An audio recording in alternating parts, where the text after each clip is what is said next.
নমস্কার বন্ধুরা, পৌশালী রান্নাঘরে সবাইকে স্বাগত।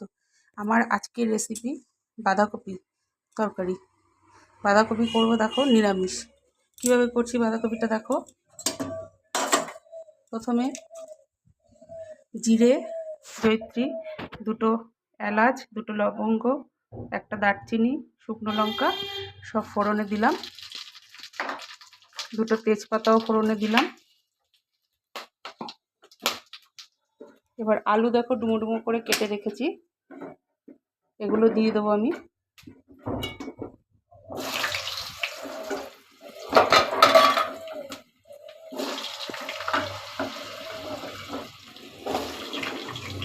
দিয়ে দিলাম আলুগুলো। এবার আলুগুলোকে লাল লাল করে ভেজে নেব। তার সঙ্গে আমি টমেটো ডুমো ডুমো করে কেটে রেখেছি, টমেটোটাও দিয়ে দিলাম। সব একসঙ্গে লাল লাল করে ভালো করে ভেজে নেবো আলুগুলোকে।